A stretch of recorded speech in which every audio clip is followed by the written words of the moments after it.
शांति।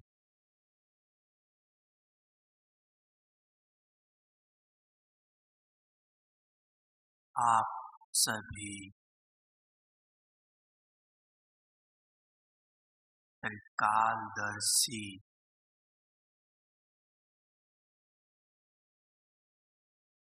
बाप के बच्चे हैं। आप सबको त्रिकालदर्शी परमात्मा पढ़ाई के द्वारा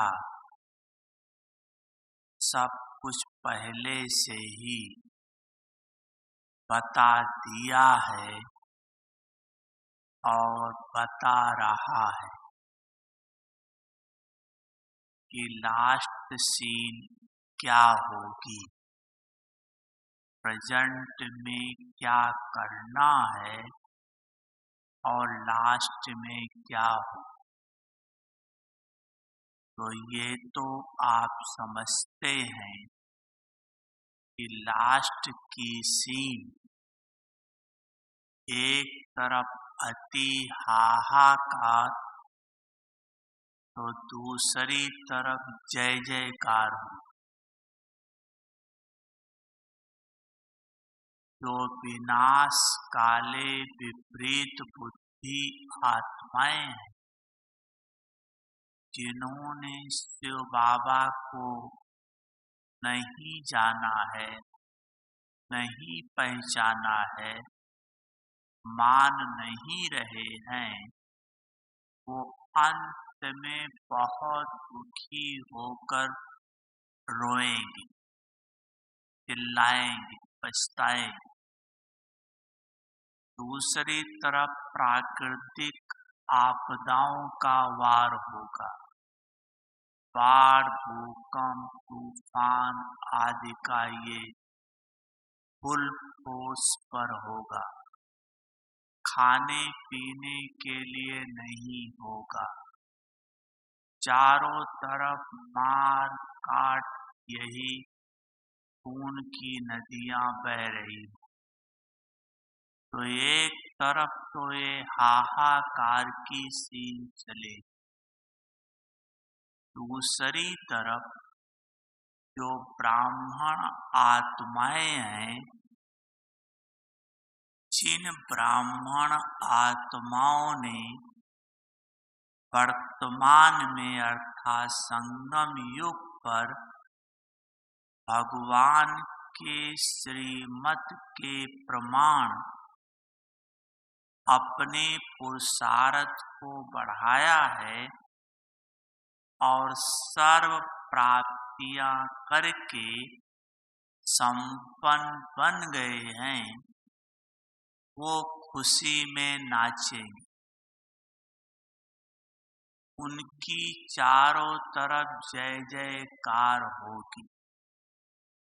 ब्राह्मण आत्माओं में जो आत्माएं इस समय अलबेली हैं, पुरुषार्थ, चाहे योग लगाने में, चाहे दिव्य गुणों की धारणा में या किसी प्रकार की सेवा में अलबेलेपन है, ऐसी आत्माएं लास्ट में खून के आंसू रोएंगे। इतना अज्ञानी आत्माओं को भी दुख नहीं होगा जितना ब्राह्मण आत्मा को होगा। क्यों? क्योंकि उनको नॉलेज है और उस समय और स्पष्ट होगी। हाय, अब मैं ये जाकर बनूंगा, हाय अब मैं ये चंडाल बनूंगा, अब ये होगा, वो होगा, पश्चाताप। तो अंत की सीन हाहाकार और जय जयकार दोनों थी। तो हम आप ब्राह्मण आत्माओं को ऐसा पुरुषार्थ करना है कि अंत में आत्मा खुशी में नाचते गाते अपने शरीर को छोड़कर अपने बाबा के साथ साथ घर चले और वे ब्रह्मा की आत्मा के साथ साथ स्वर्ग में आकर राज्य करें। ऐसा पुरुषार्थ करना है तो अपना अंत मते सुहाना होगा। अब ऐसे पुरुषार्थ के लिए जैसे कहीं भी जाना होता है तो पहले से तैयारी करनी पड़ती। ये हम आप सबको पता है कि ये शरीर परिवर्तन होगा, ये दुनिया परिवर्तन होने वाली आने वाली सतयुगी दुनिया है। चलना अपने घर परम धाम, परम धाम जाना है, वहां ये शरीर नहीं जाएगा। इसलिए इस शरीर का भान अभी छोड़ना है। अगर शरीर का भान नहीं छोड़ पाए तो परम धाम में आप वेद आनर जा नहीं सके। धर्मराज की सजाओं के द्वारा आपको मुक्ति मिलेगी। अगर सजा मिली तो पद तो भ्रष्ट हो ही जाए ऑटोमेटिक। इसलिए पुरुषार्थ करके इसका भान छोड़ना है। सतयुग में आना है, वहां सर्व आत्माएं दिव्य गुण संपन्नधारी होती। इसलिए अभी से ही मुझ आत्मा को सर्व दिव्य गुणों से संपन्न बनना ही है।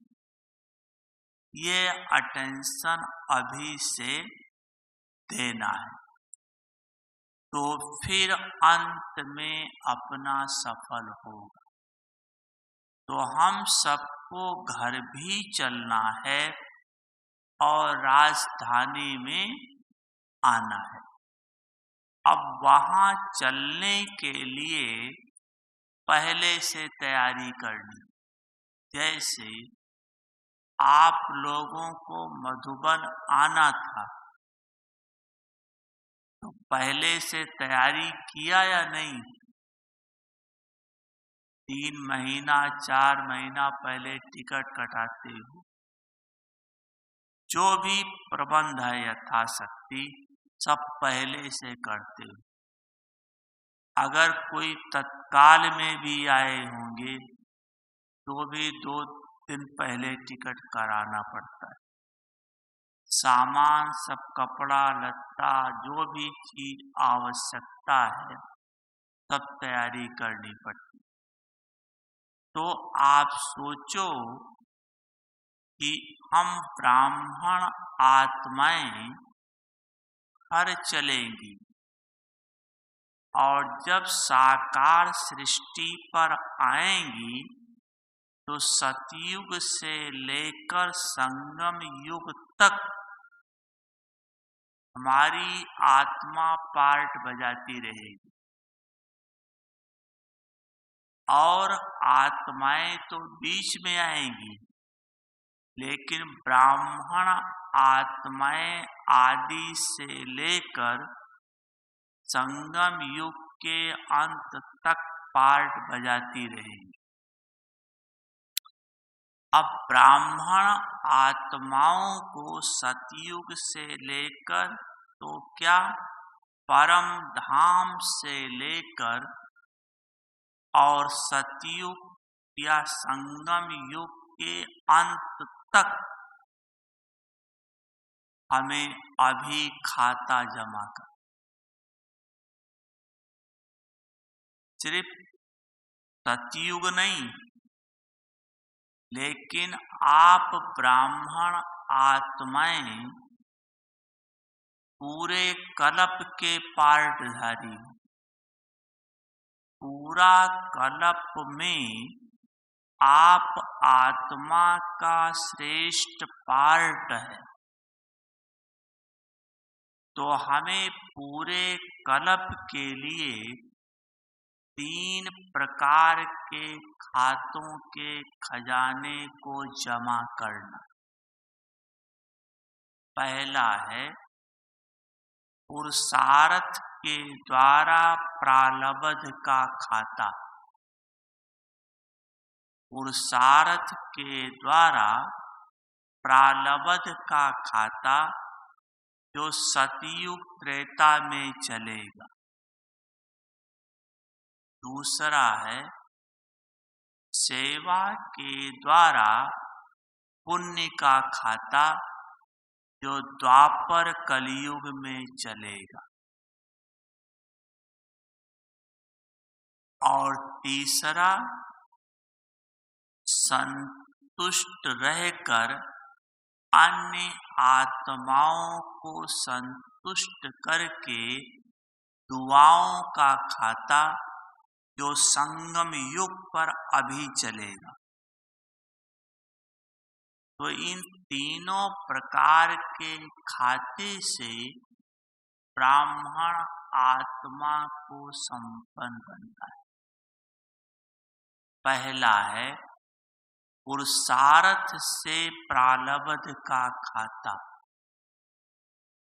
इस समय आप आत्मा जैसा पुरुषार्थ करेंगे उस पुरुषार्थ के प्रमाण सतयुग में आपको पद मिलेगा। तो आप इस समय ऐसा पुरुषार्थ करो जो संपूर्ण बनो। उसकी विधि है चारों सब्जेक्ट्स में ज्ञान, योग, धारणा, सेवा।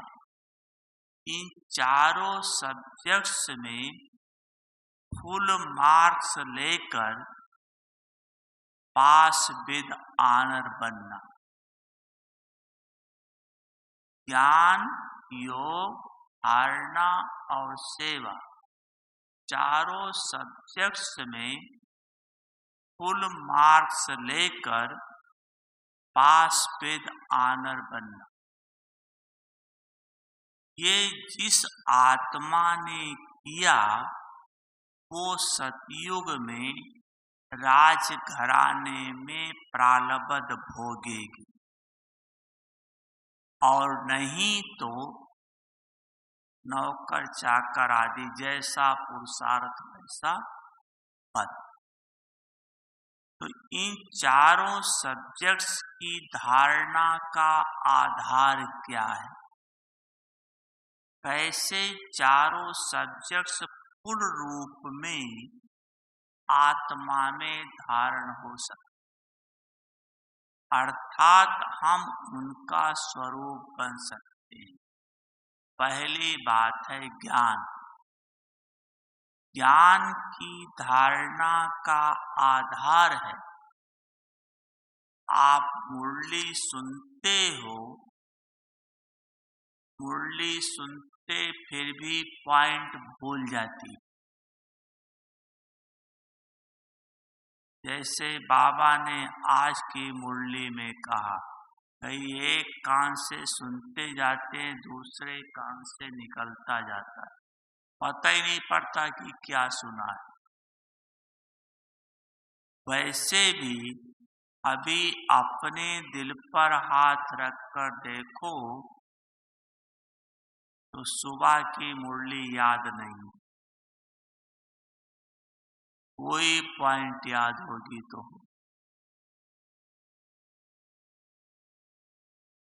इसका कारण क्या है? क्यों ज्ञान बुद्धि में नहीं बैठता है? इसका मुख्य कारण है कि ज्ञान बुद्धि में बैठने का आधार है, पहली बात बुद्धि की पवित्रता। जब तक बुद्धि पवित्र नहीं होगी, दिव्य नहीं होगी, तब तक भगवान का ज्ञान बुद्धि में बैठ नहीं सकता। ये आप मुरली में बार बार सुनते हैं कि शेरनी का दूध सोने के बर्तन में ही ठहर सकता है। भाव यही है कि परम पवित्र परमात्मा का ज्ञान पवित्र बुद्धि में ही ठहर सकता है। तो पहली बात है, अपनी बुद्धि को दिव्य बनाओ। जब तक बुद्धि दिव्य नहीं बनेगी, तब तक आपका मन भटकता रहेगा मुरली सुनते समय। क्यों? क्योंकि मन को कंट्रोल करने वाली बुद्धि है। जब बुद्धि दिव्य होगी, तब मन को व्यर्थ या बुराई की तरफ बुद्धि जाने ही नहीं देगी। जैसे देखो, आप कोई संकल्प करते हो, कुछ भी संकल्प आपके मन में आया, तुरंत बुद्धि निर्णय देती है उसी सेकंड, ये करो या ना करो, सोचो या ना सोचो, सेकंड में होता है। अगर आपकी बुद्धि दिव्य है तो निर्णय कैसा देगी? दिव्य निर्णय देगी ना। और फिर मन को उस रास्ते पर चलना ही पड़ेगा, क्योंकि जैसा बुद्धि निर्णय देगी, मन को वैसा करना पड़ेगा। बुद्धि को कंट्रोल मन नहीं करता है, लेकिन मन को कंट्रोल बुद्धि करती है। तो बुद्धि को दिव्य बनाओ। जब आपकी बुद्धि दिव्य बन जाएगी, तो ज्ञान सहज बुद्धि में ठहरे। अब बुद्धि को दिव्य बनाने की विधि क्या है? कैसे हमारी बुद्धि दिव्य बने? बुद्धि को दिव्य बनाने की विधि है, शुभ संकल्पों के द्वारा बाबा को इस देह अभिमान की बुद्धि, मैंपन की बुद्धि सौंप दो। इस विधि से बाबा, अब मैं आत्मा इस देह अभिमान की बुद्धि, मैंपन की बुद्धि, बाबा अब मैं आपको अर्पित कर रही हूँ। बाबा अब आप जानो, आपका काम जाने, मैं आत्मा आप पर अर्पित कर दिया है। ऐसे शुभ संकल्प से बाबा के आगे अर्पित करो। तो देखो बाबा की तरफ से क्या जवाब आएगा।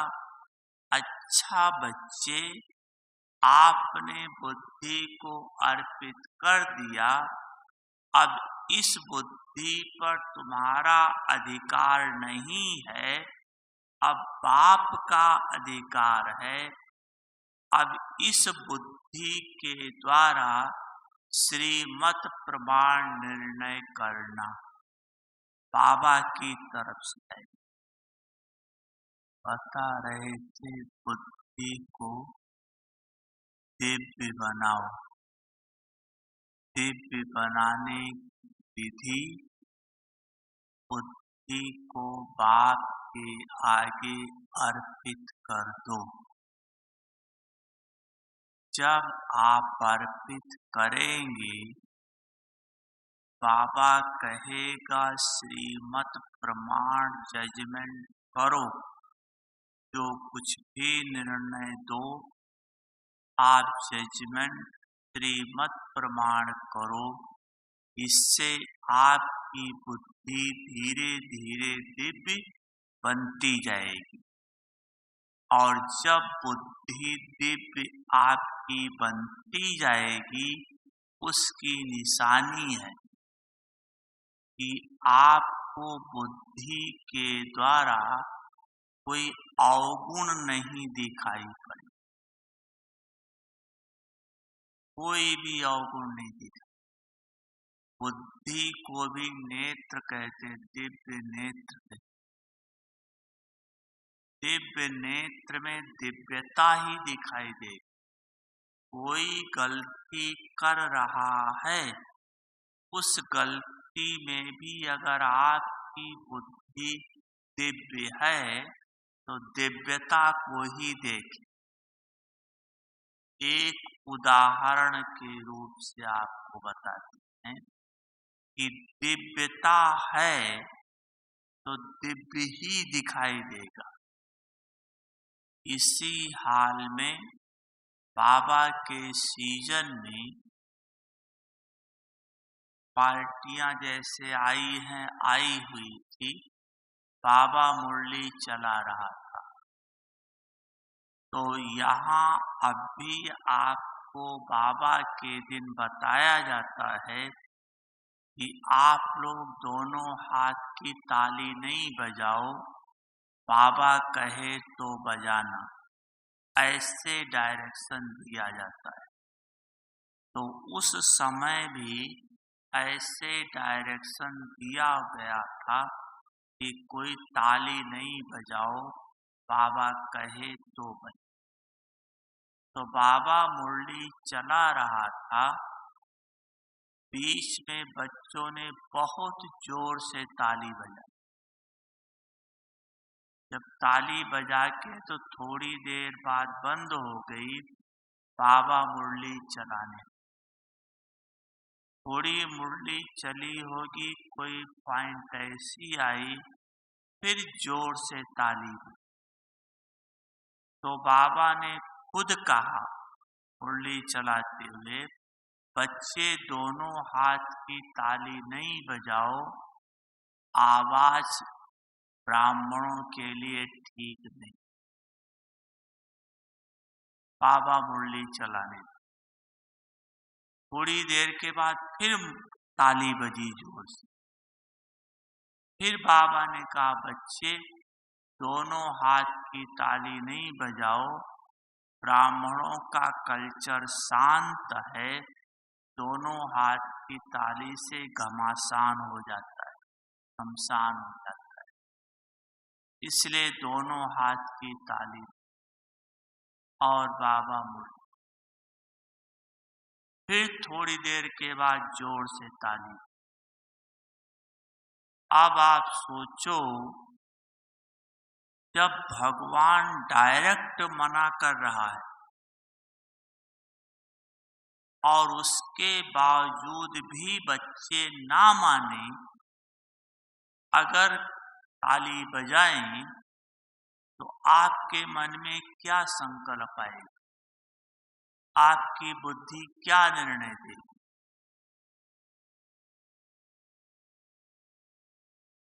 क्या निर्णय देगी? यही कि ऐसा नहीं करना चाहिए। जब बाबा कहता है तो मानना चाहिए ना। हम ताली बजाते इसीलिए हैं, बाबा आपकी पॉइंट मुझे बहुत पसंद आई, मैं धारण करूंगा, और अपनी खुशी बाबा तक दे रहे। और जब स्वयं बाबा मना कर रहा है, फिर भी नहीं मान रहे, तो यहाँ सबके मन में तो संकल्प चल गया। कई तो उठ के देखने लगे कौन ताली बजाता है, क्या है। थोड़ा वायुमंडल क्लास का भी बदल गया उस समय। तो यहाँ तो सबके मन में ये संकल्प चल रहा था। और उधर बाबा ने क्या कहा, क्योंकि बाबा दिव्य है, तो बाबा ने कहा कि आज बाप दादा मुरली चला रहा है, बच्चों को ताली बजाने के लिए मना करता है, लेकिन बच्चों में इतना उमंग है कि अपने को कंट्रोल ही नहीं कर पा रहे हैं, फिर भी ताली बजाए जा रहे। देखो बाबा उस पॉइंट को कितना पॉजिटिव रूप से लिया और हम कितना नेगेटिव रूप से ले रहे हैं। तो जो दिव्य है उसको हमेशा दिव्य ही दिखाई दे। आप अपनी बुद्धि को चेक करना कि हमारी बुद्धि कहाँ तक दिव्य बनी है। थर्मामीटर है, कितना हमें बुराई अवगुण कमी दिखाई पड़े। ये थर्मामीटर अगर दिख रही है तो भी बहुत दूर है, बहुत दूर है तो ज्ञान धारण नहीं होगा, चाहे कुछ भी हो, क्योंकि बुद्धि पवित्र नहीं है तो ज्ञान की धारणा। इसलिए ज्ञान की धारणा के लिए सबसे पहले बुद्धि को दिव्य बनाओ। ये अभ्यास करो, है बहुत सहज। तो बुद्धि को बाबा के आगे अर्पित कर दो और जैसे मुरली में सुनते हो उसी प्रमाण जजमेंट करते जाओ। हो सकता है कोई परिस्थिति आपके घर में ऐसी हो जो समझ नहीं आ रही है, हम क्या करें, बिजनेस में है कहीं भी, तो वो आप निमित्त आत्मा टीचर से पूछो। जो टीचर आपको राय दे वो भगवानोवाची, उसको श्रीमत कहा, क्योंकि बाबा ने टीचर को निमित्त।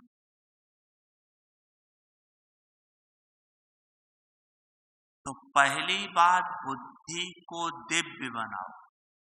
दूसरी बात, आप रोज मन को होमवर्क दो। बुद्धि को दिव्य बनाने के लिए मन को होमवर्क दो। जिस चीज का होमवर्क देंगे वो एक बात सारे दिन में जब तक सोएंगे नहीं, कम से कम नहीं 400-500 बार मन में रिपीट होगा और वो चीज आपके स्वरूप में आ जाएगी। अगर अपनी कमी देखो तो सबसे बड़ी यही है कि हम मन को खाली छोड़ा हुआ है, कुछ काम नहीं दिया हो। और होमवर्क न देने से, मन को काम न देने से मन अपने आप सोचता है, तो अपने आप क्या सोचेगा? जो पूर्व संस्कार हैं उन संस्कारों के बस सोचेगा, या जैसी परिस्थिति है उस अनुसार सोचेगा, ज्ञान के अनुसार नहीं सोचेगा, श्रीमत के अनुसार नहीं सोचेगा, परिस्थिति के अनुसार सोचेगा, पुराने संस्कार के अनुसार सोचेगा। और जो चीज एक बार सोचता है वो संस्कार और पक्का होता जाता है, वो संस्कार और पक्का होता जाता है। इसलिए मन को काम दो, होमवर्क दो। जितना जितना होमवर्क देते जाओगे ज्ञान की धारणा बहुत अच्छी होती और संपूर्णता बहुत नजदीक आ जाए। कैसे? जैसे देखो, मान लो आपने कोई एक पॉइंट लिया धारण करने के लिए और सारा दिन उस पर अटेंशन दिया, तो अगर एक पॉइंट पर आप सारा दिन अटेंशन देते हैं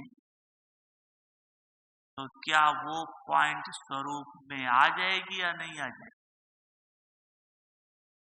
कोई भी पॉइंट 8, 10, 12 घंटा उस पर अटेंशन दिया, मनन चिंतन किया, प्रैक्टिस किया, पुरुषार्थ किया तो स्वरूप में आएगी।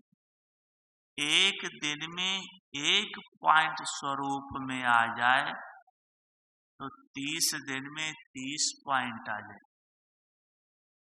संपूर्ण बनने में देरी नहीं। लेकिन हम मन को खाली छोड़ा, इसलिए हम जैसा पुरुषार्थ चाहते बढ़ नहीं पा रहा। जो करना चाहते हो कर नहीं पा रहे हैं क्योंकि मन बुद्धि कमजोर की कमजोरी रही।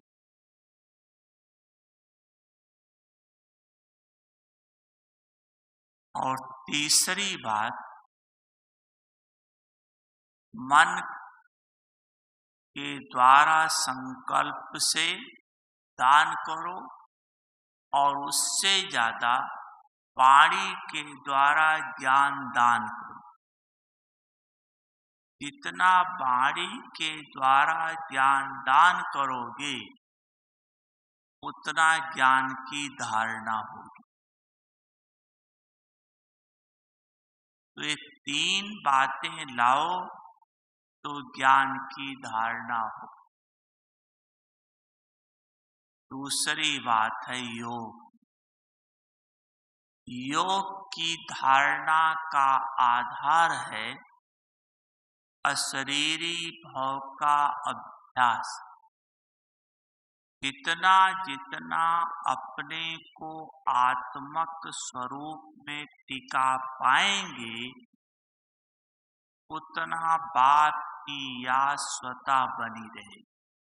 जैसे शरीर समझने से शरीर के संबंधी स्वतः याद रहते, कारोबार स्वतः याद रहता है, ऐसे आत्मा समझने से आत्मा का सर्व संबंधी शिव बाबा और आत्मा का सारा कारोबार स्वतः याद।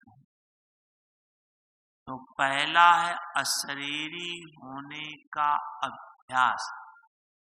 दूसरा, भगवान के साथ सच्चे दिल का प्यार। और तीसरा, सर्व संबंध एक बाप से। सर्व संबंध एक बाप से। तो पहली बात है अशरीरी होने का अभ्यास। हम आत्माएं जब से बाबा के बच्चे बने हैं अशरीरी होने का अभ्यास कर ही रहे। मैं आत्मा हूं, मैं आत्मा हूं। लेकिन सिर्फ मैं आत्मा हूं, सिर्फ इसका अभ्यास करने से आप अशरीरी बन नहीं सकते। आपका अनुभव स्वयं बता रहा। अगर आपको अशरीरी बनना है तो आत्मा की जो 4 स्थितियां हैं, उन चारों स्थितियों का अभ्यास करना पड़ेगा, जो भिन्न भिन्न समय पर है। जब चारों स्थिति का अभ्यास करो तब निरंतर अशरीरी होने की स्थिति आ सकती। पहली बात है, वो चारों स्थिति है। पहला है देही अभिमानी, दूसरा है आत्म अभिमानी, तीसरा है विदेही और चौथा है अशरीरी। देही अभिमानी, आत्म अभिमानी, विदेही और अशरीरी, ये 4 शब्द आप बाबा की मुरली में सुनते हो। कभी कोई शब्द, कभी कोई शब्द कहता है, और ये चारों शब्द 4 समय पर हैं।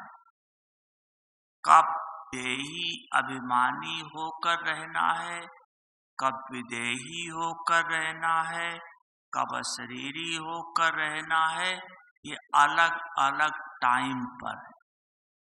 तो जब तक ये हम चारों प्रकार की इस आत्मक स्थिति का अभ्यास नहीं करेंगे, आप निरंतर आत्मक स्वरूप की स्थिति बना नहीं। तो पहला है देही अभिमानी। देही अभिमानी अर्थात आत्मा देह का आधार लेकर के कर्म करे, काम काज करते हुए आत्मा देह का आधार लेकर कर्म करे। मैं आत्मा इन कर्मेंद्रियों के द्वारा कर्म कर रही हूँ। पहली स्थिति, इन इंद्रियों का आधार लेकर के कर। मैं हूँ असल में आत्मा, शरीर से अलग हूँ, लेकिन देह का आधार लेकर कर्म कर रही। कर्म बिना देह के नहीं होगा, और जब देह के बिना नहीं हो सकता तो आत्मा को देह का आधार लेना ही पड़ता है। इसमें भी 2 स्थिति है। एक है मैं आत्मा इन कर्मेंद्रियों के द्वारा ये कर्म कर रही हूँ। मैं आत्मा आँखों के द्वारा देख रही। एक इससे हाईएस्ट स्टेज है, जो लास्ट फाइनल स्टेज है, वो है मैं आत्मा इन कर्मेंद्रियों के द्वारा ये कर्म करा रही हूँ। ये बाप समान की वो है पहली स्थिति, न्यारी स्थिति। मैं आत्मा इन कर्मेंद्रियों के द्वारा कर्म कर रही हूँ, ये न्यारी स्थिति है। और मैं आत्मा कर्मेंद्रियों के द्वारा कर्म करा रही हूँ, ये उपराम स्थिति।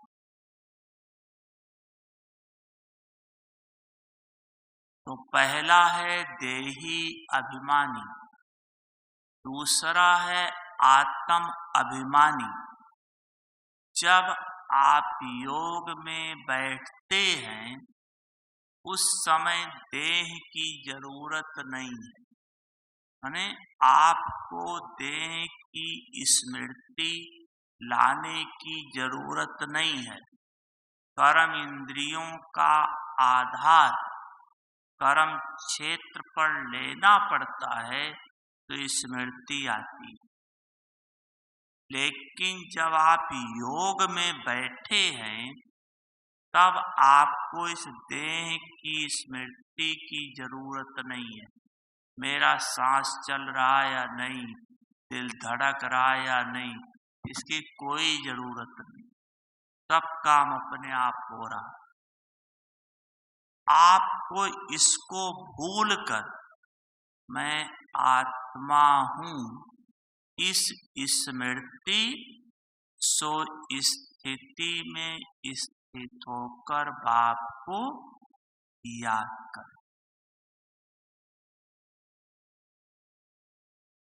इस स्मृति सो स्थिति, ये है आत्म भी। तीसरा है विदेही। विदेही अर्थात चलते फिरते उठते बैठते किसी न किसी सोमान में स्थित रहे। मैं मास्टर सर्वशक्तिवान हूँ, मास्टर भगवान हूँ, मास्टर पतित पावन हूँ। जितनी भगवान की महिमा है वो आपका सोमान है। किसी सोमान में स्थित रहो। सोमान देह अभिमान को मिटाता है। सोमान में रहने से दृष्टि, वृत्ति, स्मृति, कृति सब चेंज हो जाती।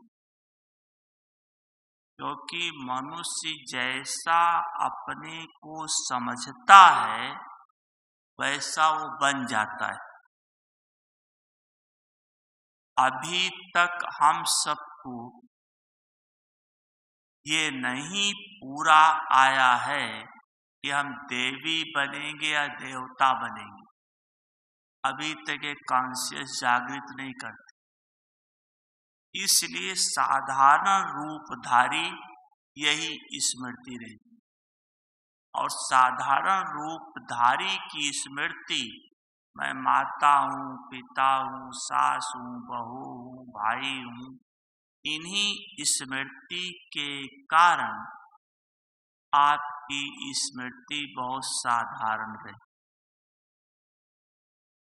और उसी भान से देखते हैं।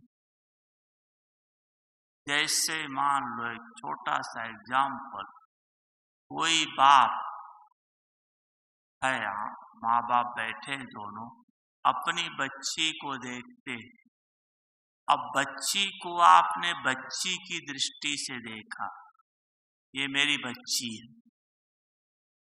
अब बच्ची की दृष्टि से जिस समय देखा, क्या उस समय आप बीके की स्मृति में थे कि मैं ब्रह्मा कुमार हूं?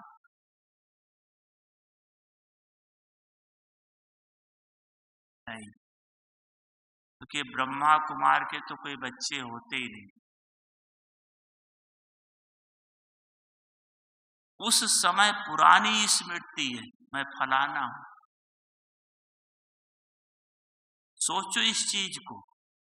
अगर अभी तक इतना छोटा सा शुरू का फाउंडेशन नहीं पक्का कर पाए हो, मैं ब्रह्मा कुमार हूं, ब्रह्मा कुमारी हूं, ये अभी दृष्टि वृत्ति तक नहीं ला पाए हो, तो फरिश्ता क्या बनोगे? ऐसे ही मन में भले खुश हो जाओ फरिश्ता बन जाए। अभी तो ब्राह्मण ही नहीं पूरा बन पाए। इसलिए पहले आंतरिक ये तो पक्का करो।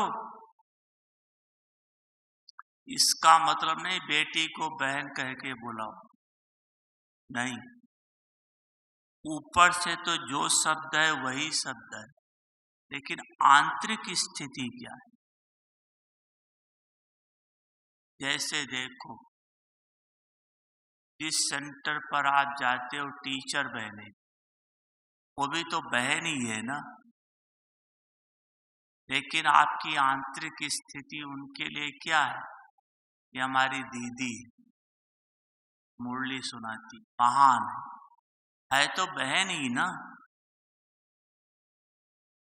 शिव बाबा की वो भी संतान, शिव बाबा की आप भी संतान, दोनों बहनें हैं, बहन भाई हैं, लेकिन नहीं, स्मृति हमारी दीदी है।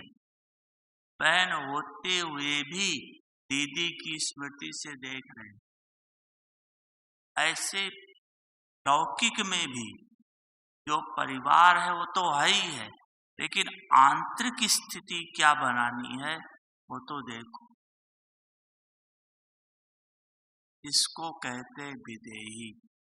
चौथा है अशरीरी, अर्थात जब आत्मा परम धाम में है तो वहां शरीर नहीं, बिना शरीर के। इसलिए बीच बीच में टोटल शरीर से डिटैच होकर परम धाम निवासी, अपने घर निवासी बाप के पास, बाप की गोद में बैठ। आप आत्मा और परम, यही मेरा घर है, मीठे बाबा ही मेरे सर्वस्व, ऐसा अशरीरी हूँ। तब आपकी आत्मा की स्थिति आ सके। अच्छा, ओम शांति।